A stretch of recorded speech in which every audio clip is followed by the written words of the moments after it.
Good afternoon বন্ধুরা, তোমরা সবাই কেমন আছো? আশা করি খুব খুব ভালো আছো। তো আমি চলে এসেছি নিরাশা ছোট্ট একটা মিনি ব্লগ নিয়ে। তো আমার পুরো ভিডিওটা তোমরা দেখো। আমি আজকে মেনুতে নিয়েছি এই জায়গায় ছোটো ছোটো ভোলা মাছ নিয়ে এসেছি বাজার থেকে। এটা কেটে পরিষ্কার করে নুন হলুদ মাখিয়ে নিয়েছি। আমি এই ভোলা মাছটা এখানে করবো। এরকম আলু কেটে নিয়েছি, আর এখানে আছে বেগুন, আলু বেগুন আর ধনেপাতা দিয়ে একদম মাখা মাখা করব। আর করব সঙ্গে দেখো লতি, প্রচুর লতি। এই লতিটা আমি হালকা সেদ্ধ করে নিয়েছি, দেখেছো? এই যে দেখো হালকা সেদ্ধ করে নিয়েছি। এর সঙ্গে আমি কয়েকটা ভোলা মাছ দিয়ে লতিটা একবার শুকনো শুকনো করে নেব, আর সঙ্গে দিয়ে ধনে পাতা। তো চলো আমার রান্নাটা তোমরা দেখতে থাকো। যদি ভালো লাগে লাইক কমেন্ট শেয়ার করো। কড়াইতে আমি তেল দিয়ে দিয়েছি। আমি এবার মাছগুলোকে হালকা ভেজে নেব। বসিয়েছি, এই দেখো ভাত হচ্ছে। আমি মিক্সার গ্রাইন্ডারে একটু সর্ষে, একটু কাঁচা লঙ্কা, আদা, জিরে আর দুটো শুকনো লঙ্কা দিয়ে দিয়েছি যাতে কালারটা আসে। আমি এটা মিক্স করে নেব। এই মশলাটা আমি দুটো তরকারিতে ইউজ করব।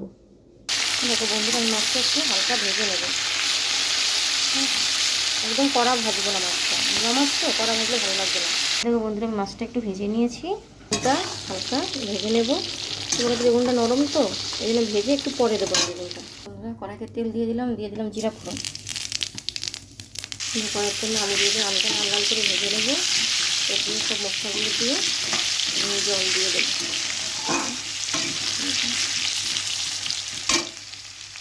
একটু নুন দিয়ে দেবো।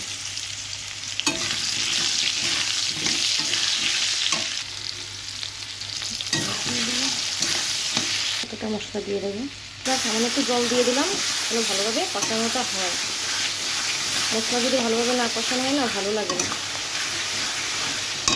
দেখো বন্ধুরা, তরকারিটা কিছুটা হয়ে এসছে। আমি এবার বেগুনটা দিয়ে দেবো এর মধ্যে। বসিয়েছি, ঠিক আছে? লতিখানে একদম শুকনো শুকনো পোড়া পোড়া করে নেবো।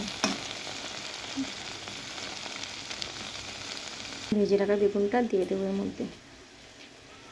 বেগুনটার মাছটা একসঙ্গে দিয়ে দেবো।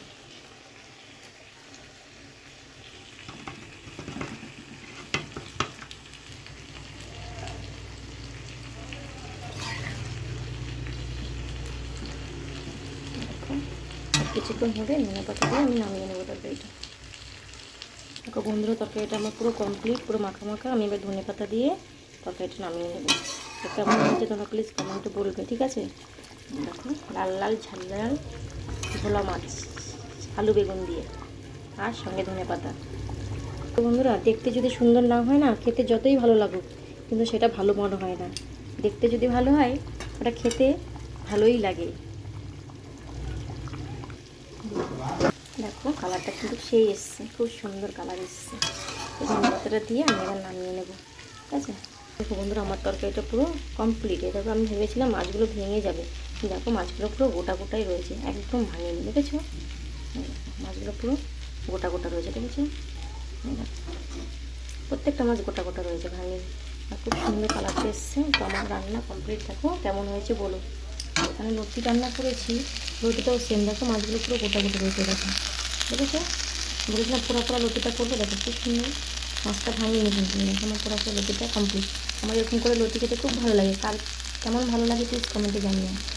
তো টাটা, বাই বাই, সবাইকে জানাই শুভ দুপুর।